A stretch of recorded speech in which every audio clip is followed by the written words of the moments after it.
Հայաստանի դպրոցում աղմկահարույց միջադեպը եւ ծեծողներից մեկը Արթիքի քրեակատարողական հիմնարկի պետի տեղակալի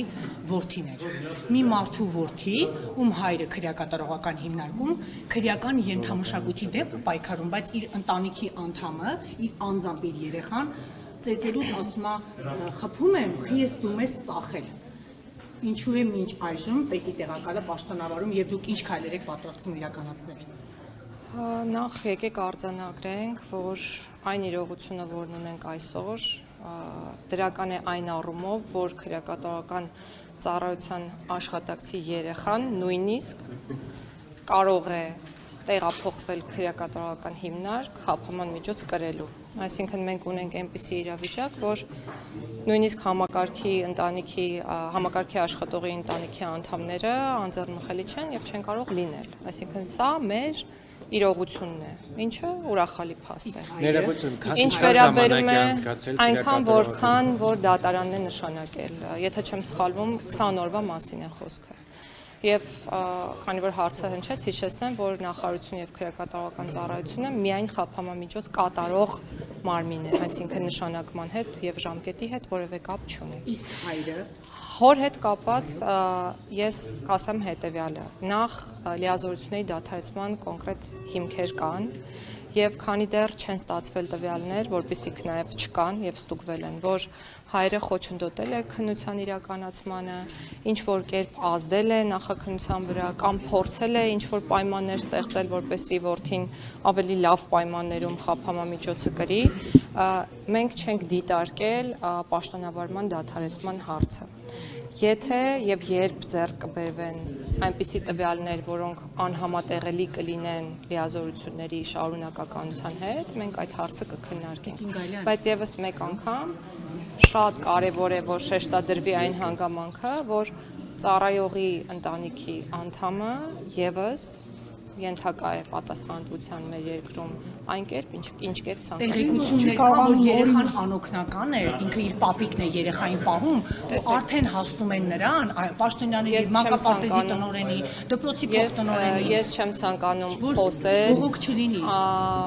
մարդկանց կյանքից առհասարակ եւ նույնն էլ ձեզ եմ խորհուրդ տալիս, մենք պետք է շատ զգույշ լինենք, որպեսզի որևէ մեկի իրավունքը չխախտենք, անկախ նրանից, թե այն անձը, որի իրավունքի հնարավոր խախտման մասին հիմա ես խոսում եմ, ինչպիսի հակաիրավական արարք է կատարել, եւ թող տպավորություն չստեղծվի, որ սա ասելով ես փորձում եմ պաշտպանել նմանատիպ անընդունելի արարքը, մենք իրական շատ վատ երևույթի հետ գործ ունենք եւ նաեւ ես իմ ուղերձում ասել եմ, որ ցանկացած տեսակի բռնությունը անընդունելի է, դատապարտելի է եւ իրականում ցավալի է, որ մեր հասարակությունում կան նման դեպքեր։ Հետեւաբար քրեական ենթամշակույթի դեմ է պայքարում, բայց իր որդին ոչ պակաս քրեական մշակույթ կարող է։ Եվ հետեւություններ թող անի իր հայրը, հետեւություններ անի ընտանիքը, հետեւություններ անի ցանկացած ընտանիք, որը մեծացնում է երեխա այսօր մեր պետությունում, եւ հետեւություններ կանենք նաեւ մենք։ Ես ձեզ պատասխանում եմ, դե գիտեք ինչ, հիմա եթե մեր անմիջական արձագանքը լիներ, օրինակ լիազորությունների դադարեցումը, մեզ վստահաբար ներողություն, մեզ վստահաբար մեղադրելու էին նրա մեջ, որ մենք ուղղակի հաշվեհարդար ենք փորձում տեսնել, նմանատիպ մարդկանց չկայացող ծառայող ձեզ պետք է։ Ձեզ պետք է, որը անգամ եթե երեխային չի կանա 100,000-ավոր հանցագործների մենք հստակ գիտենք, թե մեզ ինչպիսի ծառայողներ են պետք, այդ ծառայողները պետք է լինեն բարևար, անկաշառ, պրոֆեսիոնալ։ Երեխա դաստիարակել կարողանալ չկարողանալը այլ հարց է, ամեն դեպքում ուզում եմ ձեզ հիշեցնել, որ մեր երկրում չի գործում կոլեկտիվ պատասխանատվության ինստիտուտը եւ գործում է անհատական եւ անձնական պատասխանատվության ինստիտուտը եւ սա նշանակում է, որ քրեական պատասխանատվության տարիքի հասած անչափահասը ինքն է պատասխանատու իր կողմից կատարված հակաիրավական արարքի համար։ Ինչ վերաբերում է հորը, ես կրկնում եմ, եթե ձեռք կբերվեն այնպիսի տվյալներ, որոնք կվկայեն այնպիսի արարքների կատարման մասին, որոնք անհամատեղելի են պաշտոնավարման հետ, մենք կքննարկենք ներքին քննություն եք անում Տիկին Գալյան։ Մենք միշտ բոլոր դեպքերով անում ենք ներքին քննարկումներ եւ արձանագրումներ մեզ համար, եւ եթե որոշակի կոնկրետ հետևանքներ, որոնք ակնկալում է հանրությունը հենց այդ պահին չեն առաջանում, դա չի նշանակում, որ դրանք չեն քննարկվում եւ չեն կարող առաջանալ ապագայում։ Քրեակատարողական հիմնարկում հերթական դատապարտյալն էր 22-րդ մահը։ Եվ իրավապաշտպանները եւս հազանգում են այդ խնդրի մասին, որն առկա է, ինչի հետևանք է այս ամենը։ Տարբեր խնդիրների հետևանք են մահերը, յուրաքանչյուր կոնկրետ դեպքում խնդիրը տարբերվող է, ունենք ինքնասպանության դեպքեր եւ ունենք ֆիզիոլոգիական մահեր, այսինքն կենսաբանական այնպիսի մահեր, որոնք արձանագրվում են, չգիտեմ, առողջության հետ կապված որոշակի խնդիրների հետևանքով։ Մենք մի քանի ուղղությամբ ենք աշխատում, նախ ինքնավնասում եւ ինքնասպանություն հնարավոր կատարող անձանց պարագայում փորձում ենք կանխել այդ դեպքերը, շատ շուտով կունենանք առանձին կահավորված խցեր, որոնցում կլինի փափուկ կահույք եւ ավելի քիչ հնարավորություն ֆատալ ելքով արարքներ կատարելու եւ նաեւ կունենանք տեսախցիկներ այդ խցերում, որոնք կհսկեն ինքնավնասման հակում ունեցող անձանց վարքը եւ ուզում եմ միանգամից շեշտել, որ այս նորամուծությունը հիմնված է միջազգային լավագույն փորձի վրա եւ մենք նույնիսկ հարցում ենք արել մեր գործընկեր եվրոպական պետություններին, թե ինչպես են իրենք պայքարում այս խնդրի դեմ եւ պատասխանն այն է, որ այլ լուծում քան տեսախցիկներն են չի կարող գոյություն ունենալ, որովհետեւ մենք չենք կարող խցում անձնական հսկողություն իրականացնել ֆիզիկական անձի մակարդակում օրը 24 ժամ, որպեսզի կարողանանք կանխել այդ վարքագիծը։ Առողջական խնդիրների բերումով մահերի հետ կապված ես ամբիոնից էլ նշեցի, կառավարության համապատասխան որոշման վերանայման կարիք կա, որը սահմանում է անհամատեղելիություն ենթադրող հիվանդությունների ցանկը, մենք առողջապահության նախարարության մեր գործընկերների հետ այդ ուղղությամբ աշխատում ենք, ինչպես նաև ավարտին է մոտենում հոգեբուժական խնդիրներ ունեցող անձանց հաշվառումը։ Այսինքն իրավիճակները շատ տարբեր են, թող տպավորություն չստեղծվի, որ մենք օրինակ ունենք մասսայական ինքնասպանության դեպքեր, ոչ այդպես չէ, մարդիկ շատ հաճախ ուղղակի այնպես է ստացվում, որ մահանում են կամ մահը վրա է հասնում, կրկնում եմ, առողջական որոշակի խնդիրների բերումով, որոնք ժամանակին նույնիսկ վերահսկված են լինում, բայց ինչ-ինչ պատճառներով չեն կարողանում մահերը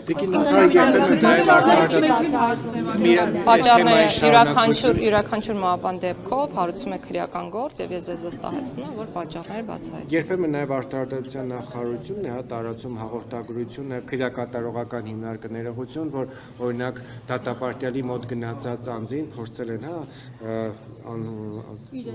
իրեր տալ, ոչ միայն, նաև արձանագրվել էր փափուկ կահույք տեղափոխելու դեպք։ Ես ուզում եմ հասկանամ, այդ վերահսկողությունը ինչպես է եւ նաև այստեղ այդ ձեր ասած կոռուպցիոն ռիսկերը չկա, որ օրինակ նույն բանտապետերը կամ հիմնարկները որևէ հիմնարկում այս պայդրությամբ մուտք չի լինում արտոնյալ որևէ արտոնություն ենթադրող գույք։ Այսինքն այդ իմաստով հստակ կարգավորում կա երբ է եղել։ Այսինքն մոտ 1 տարի առաջ օրինակ եղավ հրապարակում, որ փորձել են փափուկ կահույք տանել գաղտնի։ Բացառում եմ նման որևէ դեպք, նույնիսկ ասեմ ավելին, այն բոլոր հիմնարկներում, որտեղ կային խցեր, որոնք ունեին գույք, որը արտոնությունների ենթադրում, դրանք մաքրվել եւ հանվել են, կարող եք ինքներդ գալ եւ տեսնել։ Գայլան, իսկ այն ունևոր բանտարկվածներն էլ չեն փորձում իրենց համար կոմֆորտ պայման, օրինակ Սամվել Կարապետյանը։ Կան թույլատրելի իրեր, որոնք կարելի է տանել քրեակատարական հիմնարկներ,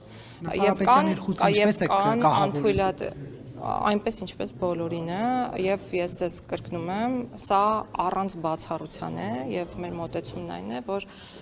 բաժի կրման պայմանների համատեքստում արտոնյալներ առհասարակ չպետք է լինեն։ Իսկ քրեակատարական հիմնարկում սրբազաններին գաղտնալսելը մտահոգիչ չի։ Ես նման տեղեկությունների չեմ Փաստաբաններն էին հայտարարել, որ գաղտնալսել են երկու սրբազաններին խցում։ Ես նման տեղեկությունների չեմ տիրապետում, մեր խցերում գաղտնալսող սարքեր բայց փաստաբանն է հայտարարել այդ մասին։ Եկեք հարցնենք փաստաբանին, եթե ունի նման տվյալ, թող հրապարակի։ Այլ դատապարտյալիներում շնորհվելու է, թե ոչ, մեկինը հայտնի դարձավ, դուք հրապարակ ունեցաք, մենք էլ էինք առաջին ունեցել, ոչ։ Միշտ կարող է շնորհվել, կախված է ներման խնդրագրերի բովանդակությունից, անձանցից, հանձնաժողովի որոշումներից եւ հետո արդեն վարչապետի եւ նախագահի որոշումներից։ Տեսանկյունին տեսադաշտում կրկին դեռ նոր խմբականակ խնդրագրերի չենք ստացել, որպեսզի ուսումնասիրենք եւ ես իմ կարծիքը հայտնեմ, բայց չէ էլ հայտնի, եթե ուսումնասիրած լինեի, որովհետեւ հանձնաժողովի աշխատանքների ընթացքում դա պետք է բացահայտվի։ Տիկին Գալյան, երբ ասում եք, որ պատճառները ինքնասպանության կամ ինքնավնասման քննվում են, դատական գործերը հարուցվում, բայց ամեն դեպքում սա չի խոսում վատ բարքերի մասին, որ շարունակում եք քրեակատարողական հիմնարկներում։ Որն է վատ բարքը։ Վատ բարքը որն է։ Ում են ճնշում։ Ճնշում են դրա համար սրտամկանի կաթվածից մարդը մահանում է։ Ինքնավնասման մասին։ Տեսեք, ինքնասպանության դեպքերի հետ կապված ես չեմ ուզում անցնել այն շեմը, որից հետո այլևս կխոսեմ անձնական տվյալներից եւ անձնական տվյալներ պարունակող տեղեկություններից, ընդհանրական կասեմ, որ ինքնասպանություն գործող անձանց մեծ մասը, ծանրակշիռ մեծամասնությունը ունեն հոգեկան առողջության հետ կապված խնդիրներ։ Տիկին նախարարը մի հատ ես ճշտող հարց, որպեսզի ճշտող հարց, որպեսզի հանրությանը նաև մեր մոտ որ ասեցիք տեսախցիկներին տեղադրել, դա չի վերաբերում, չէ՞ բոլոր բանտախցերին, Չէ, դա վերաբերում է ինքնավնասման հակում ունեցող։ Տեսեք, մենք իրականացնում ենք հաշվառում եւ եթե ձեզ հետաքրքրում է վիճակագրությունը, կարող եք ուսումնասիրել, դուք կտեսնեք օրինակ պայմանական եմ թիվը ասում 500 ինքնավնասում մեկ տարվա ընթացքում, որոնք կատարվել են օրինակ 30 անձի կողմից, այսինքն մենք հստակ ունենք որոշակի անձինք, որոնց կողմնորոշված վարքագիծը ինքնավնասումներ կատարելն է։ Եվ ցավոք սրտի, եթե մարդն ունի հակվածություն անդադար ինքնավնասումներ կատարելու եւ այդ ինքնավնասումները ուղղակի իմիտացիա չեն ինչ-որ խնդիրներ բարձրաձայնելու, շատ դժվար աշխատանք է իրականում ինքնասպանությունների կանխումը։ Դրա համար մենք հոգեբուժական ստացիոնարը, երբ որ առողջապահության նախարարության մեր գործընկերները վերանորոգեցին Նուբարաշենում, մենք որոշակի հատվածին, որոնք որ դատապարտյալների հիվանդանոցում էին պատիժ կրում, տեղափոխեցինք այնտեղ եւ ինքնավնասումների, ինքնասպանությունների բացառման հիմնական գործոնը պետք է լինի հոգեբուժական ճիշտ հաշվառումը ու նրանց հիվանդության անհամատեղելիության սահմանումը պատժի կրման հետ։ Այսինքն այդտեղ է մեր հիմնական խնդիրը։ Մենք քանի որ խոսեցինք այս խնդրից, մեդալը միշտ երկու կողմ ունի։ Խնդիրը այնքան մեծ է նմանատիպ անձանց պահելու, ուղղակի աննկարագրելի է, բայց քանի որ խոսել ենք, ասեմ, մենք նաև առնչվում ենք այլ անձանց իրավունքներին, որովհետև անձինք խնդիրներ ունեն նաև այդ կենսապայմանների պահպանման ու այդ իրենց միկրոսոցիալական միջավայրերում, օրինակ մաքրության պահպանման եւ այլն, եւ շատ հաճախ նաև խնդիր ենք ունենում մենք դա իրենց փոխարեն իրականացնելու, որպեսզի իրենց կենսագործունեությունը հավուր պատշաճի ապահովեն։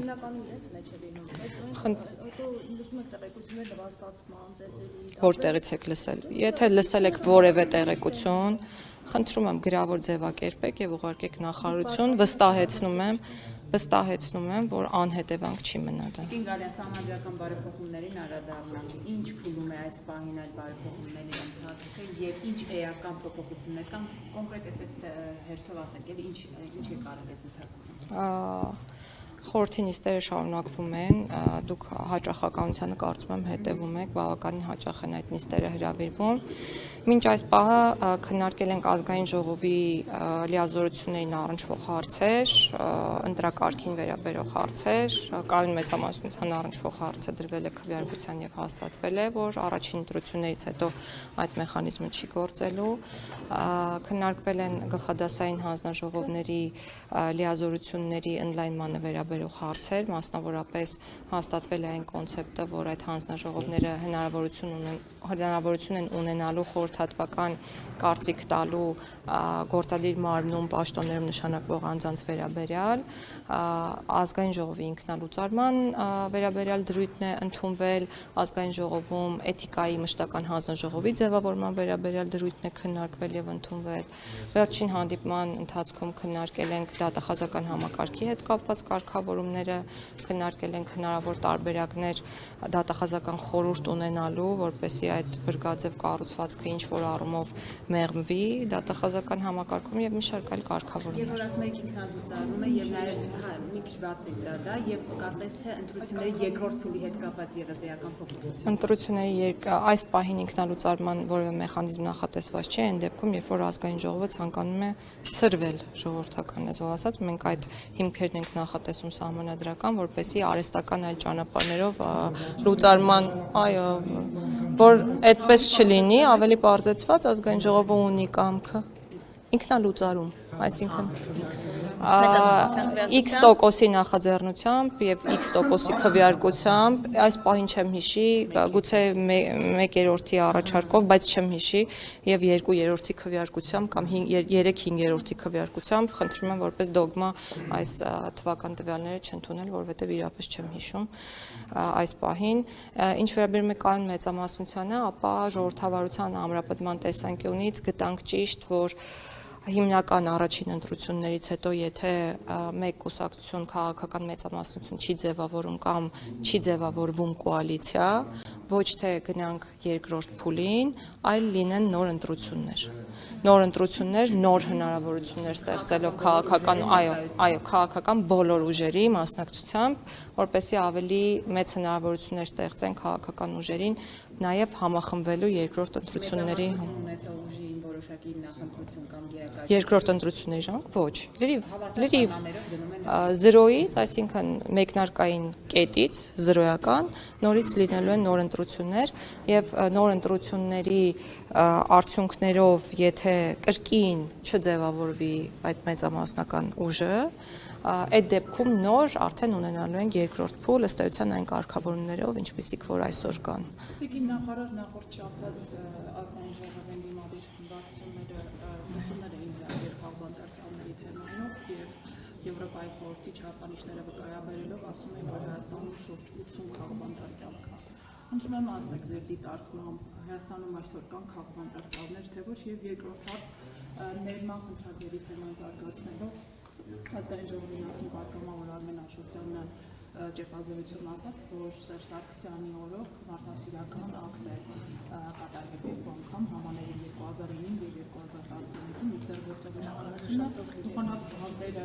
դատարկելու, հեռացնելու նոր հանդարտություններ է համարել։ Որ բանտերը դատարկում ենք, բանտերի շահառուները գալիս են հասարակություն եւ համաներումը իհարկե իրավական գործիք է եւ ես չեմ բացառում դրա կիրառումը ապագայում, բայց ամեն դեպքում փոքրինչ անհասցե է, որովհետեւ այն ֆիլտրը, որի միջով պետք է անցնեն անազատության մեջ գտնվող անձինք, բավականին լայն է։ Այսինքն անհատական մոտեցում այդ պարագայում չկա եւ մեծ է վտանգը, որ այդքան մարդ հասարակություն հայտնվելուց հետո ինչպիսի իրավիճակ է, ավելի գուցե խնդրային իրավիճակ է ստեղծվելու հասարակության մեջ եւ այո մարդասիրական ակտ է այն անձանց համար, ովքեր որ գտնվում են քրեակատորական հիմնարկի պատերից ներս եւ մենք պետք է գնահատենք, թե որքանով է մարդասիրական արարք այն մարդկանց նկատմամբ, որոնք գտնվում են քրեակատորական հիմնարկի պատերից դուրս։ Եվ ուրեմն միանշանակ է, որ պետք է գործիքներ լինեն, որ անձինք հավակնեն պատժից դուրս գալու ավելի վաղ, քան իրենց ժամկետն է հիմնական, ու այս ուղղությամբ գործուն քայլեր ենք ձեռնարկում։ Ես կարող եմ ասել, թե ինչ ենք նույնիսկ անում։ Մենք ուսումնասիրել ենք, այո, նախ նշեմ թվական տվյալներ, մինչ այս պահը, եթե չեմ սխալվում, 151 հոգի դատարանների որոշման պատժից պայմանական վաղակետ ազատվել են։ Եվ այս թիվը աճի միտում ունի, ինչու, որովհետև մենք կատարելագործում ենք այն զեկույցները, որոնք տրամադրվում են քրեակատարական եւ պրոբացիայի ծառայության կողմից, ու նաեւ ուսումնասիրել ենք ու եկել ենք եզրահանգման, որ շատ դեպքերում մերժման հիմք հանդիսանում է տուժողի վնասը հատուցած չլինելը անազատության մեջ գտնվող անձի կողմից եւ առաջիկայում առաջարկելու ենք, որպեսզի դա ոչ թե հանդիսանա որպես մերժման հիմք, այլ հանդիսանա պայման, որ անազատության մեջ գտնվելուց հետո, եթե դատարանի որոշման պանձը դուրս գա քրեակատարական հիմնարկից, որոշակի ժամկետում պարտականություն կրի աշխատել եւ վճարել համապատասխան գումարը տուժողին։ Իսկ դա չկատարելու դեպքում վերադառնալ քրեակատարական հիմնարկ։ 51-ը կա ժամանակահատվածում։ Ներողություն, խաղ բանտարկյալ։ Իմ կարծիքով չկան, ես չգիտեմ դուք ինչ չափանիշների մասին եք խոսում, բայց այդ չափանիշներում միանշանակ խոսք չի գնում այն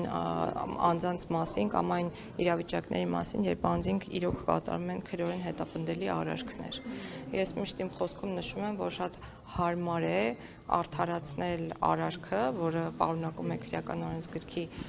որոշակի հոդվածների հատկանիշներ, այն փաստարկներով, որ անձը զբաղվում է քաղաքականությամբ կամ ցանկանում է զբաղվել քաղաքականությամբ եւ ուրեմն կամ հետեւաբար քաղբանտարկյալ է։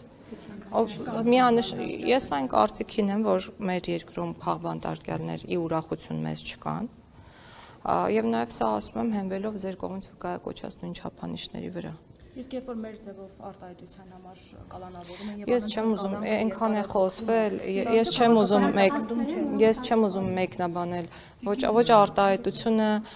ոչ դրա հիմքով հարուցված քրեական վարույթը, մենք խափամամիջոց կատարողն ենք, ես ձեզ վստահեցնում եմ, որ բոլորը, ովքեր որ կրում են այս պահին իրենց խափամամիջոցը, լավ են։ Քաղաքականների հետ կապված օրինակ Վարդան Ղուկասյանը մեղադրում է ենթադրյալ կոռուպցիայի մեջ, մեղադրում նույնը նաև Էջմիածնի նախկին քաղաքապետն է բանանում, բայց մենք տեսնում ենք իր նկատմամբ ինչ վերաբերմունք է, Վարդան Ղուկասյանի նկատմամբ ինչ վերաբերմունք է։ Եվս մեկ օրինակ Տիկին Ինչ են այդ հարցերը ուղղում օրինակ ինձ։ Ինչի են ուղղում։ Ես տեսեք, ինչու է ընտրովի դա արդարացություն իրականացնում։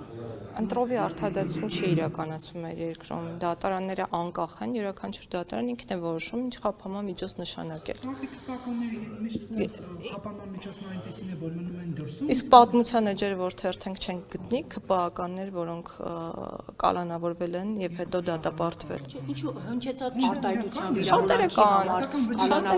կան ԿՊԱ-ականների դեպքում կալանավորված չկան։ Ինչ։ Վատ արտահայտության, վիավորանքի, հայհոյանքի համար։ Ես կողմ եմ, որպեսզի միատեսակ մոտեցում լինի մեր երկրում եւ կողմ եմ կանխատեսելի արդարադատության չափանիշների սահմանմանը, այս ուղղությամբ էլ ենք որպես նախարարություն քայլեր ձեռնարկում,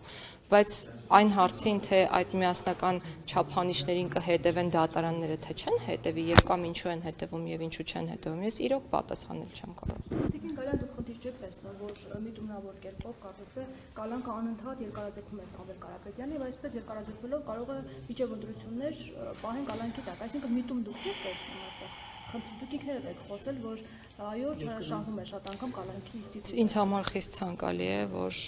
հնարավորինս քիչ մարդիկ կալանավորվեն։ Եվ ես սա ասում եմ գերատեսչական շահով պայմանավորված։ Տիկին Գալյան, այստեղ խնդիր որպես նախարար չեք տեսնում։ Ես խիստ ցանկալի եմ համարում, որ ավելի քիչ մարդիկ կալանավորվեն։ Տիկին Գալյան,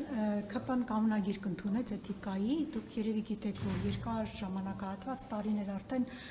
տարբեր գործիչներ խոսում են այն մասին, թե ինչ բառապաշար ունի իշխանությունը եւ դա օրինակ է ծառայում այսպես հանրությանը, մյուս ընդդիմադիր գործիչներին տարբեր իրավապաշտպաններ են խոսում, որ այսօր Արման Թաթոյանը ամենավերջին թանդեպք ասում էր, թե ինչ բառապաշար օգտագործում ԿՊ-ն եւ ահա ընտրությունների նախաշեմին ԿՊ-ն որոշեց, որ պետք է կանոնագիր կընդունի, ինչու ընտրությունների նախաշեմին եւ արդյոք ձեր դուրը եկել է իշխանության ներկայացուցիչների, այդ թվում վարչապետի բառապաշարը։ Դուք այդ հարցով ինչ որ չգիտեմ քննարկումներ ունեցել եք ներսում։ Իմ դուրը եկել է, թե չի եկել այլ հարց է, բայց դա վստահաբար դուր չի եկել կոռուպցիայի կանխարգելման հանձնաժողովին, որը որ հստակ դրսևորում է ունեցել, մենք տեսել ենք, որ համապատասխան վարույթ է հարուցվել հանձնաժողովի կողմից եւ համապատասխան եզրակացություն է հրապարակվել։ Իսկ մնացած հարցերի վերաբերյալ էթիկայի կանոնագրքի մասով միանշանակ դա պետք է, ինչու ոչ։ Ես ենթադրում եմ, որ շատ ավելի վաղ է մշակվել եւ էթիկայի կանոնագիր կամ կարգավորումներ ունենալու հետ կապված աշխատանքը պետք է շատ ավելի վաղ տարվի, ենթադրում եմ շատ ավելի վաղ սկսել են աշխատել կանոնագրքի ստեղծման շուրջ եւ միայն հիմա է պատրաստ եղել։ Դուք խնդիր չեք տեսնում, եկին գալյան, որ իսկապես դատական համակարգը անկախ չէ, երբ որ մարդուն անընդհատ կալանքը երկարաձգվում է նրա եւ խախտում է նրա իրավունքները ստացի։ Այսինքն դուք չեք տեսնում խնդիր, որ այստեղ դատական, այո, բայց դուք ասում եք ես չեմ ուզում, որ Ես որովհետեւ ես այլ բան չեմ կարող պատասխանել։ Ես խնդիր տեսնում եմ, որ եմ տեսնում։ քաղաքական նպատակներով, որոնք կիրառում են, ևս խնդիր եք տեսնում։ Դատարանները քաղաքական նպատակներով են կալանքը կիրառում։ Ես չեմ կարծում, որ դատարաններն կարող են ունենալ քաղաքական նպատակներ։ Բայց եթե նման բան լինի, այո, բացառում եմ միանշանակ, իսկ եթե նման բան լինի,